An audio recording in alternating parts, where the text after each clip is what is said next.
Je vais passer la parole au professeur Baebek.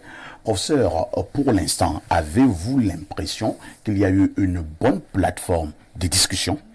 Il y a eu une bonne méthode ou méthodologie de désignation d'un candidat unique de l'opposition, ou alors il y a des allures de vouloir imposer à tout prix un ou certains candidats?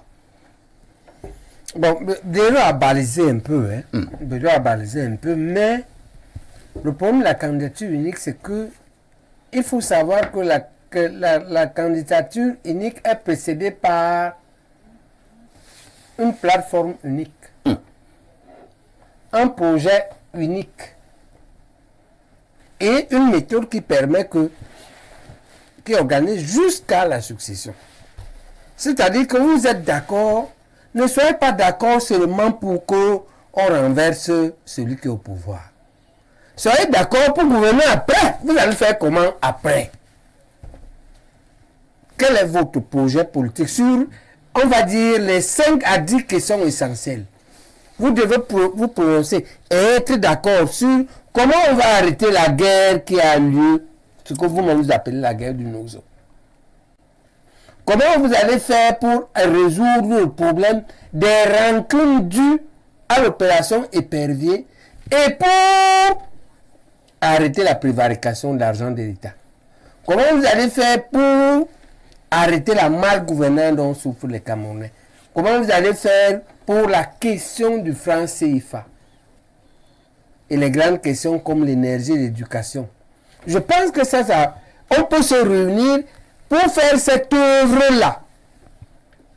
Vous choisissez les 6 ponts-là et on fait une réunion, on met des sortes de projets qui étudient le projet, l'élaborent sur un volume bien défini. On peut dire, faites-nous une plateforme sur chacune de ces 5 questions, que l'on ait cette plateforme sur laquelle on est d'accord. Et maintenant, on élabore un autre projet qui va être à peu près la procédure. Comment on va procéder? Qui sera comment on va faire pour mobiliser les foules? Comment on va faire pour résoudre parce qu'il y aura des problèmes, il faut pour continuer. On va avec le candidat unique.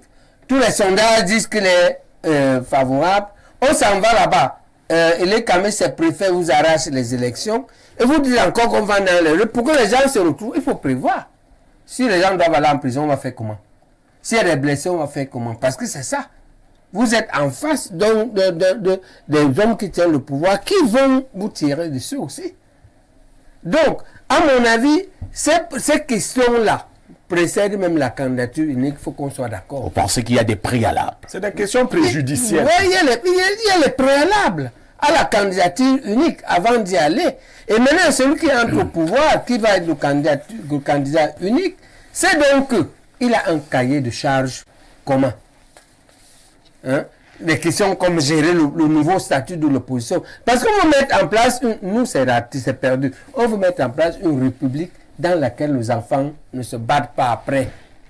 Ils vivent en paix, ils construisent leur pays et ils jouissent de leur pays. C'est ça le but. Le but n'est pas de mettre un homme à la gloire. Je crois que l'un des plus en vue, que ce soit Kamtou ou ce soit Ekwe, ils ont fait leur vie. Je ne crois pas que c'est quand il sera président. Quand on restera pas, il restera plus dans l'histoire comme professeur de droit que comme président de la République. Il faut dire que Kamtou c'est 71 ans. Voilà. Henriette Ekwe c'est 74 ans. Voilà. Et je ne crois pas. Je crois qu'il est plus respecté, plus considéré. Mais peut-être que il est plus respecté, plus considéré comme professeur de droit. Il a fait beaucoup. Il a formé des tas d'avocats, des tas de magistrats. Pour moi, c'est plus important que dire que tu es président de la République. Il faut dire que l'histoire... C'est une manière de vouloir décourager M. Kamtouassé représentant. Non, je ne veux pas que... Je veux que lui-même diffuse ça que... Il est une opportunité pour le Cameroun et sa présidence.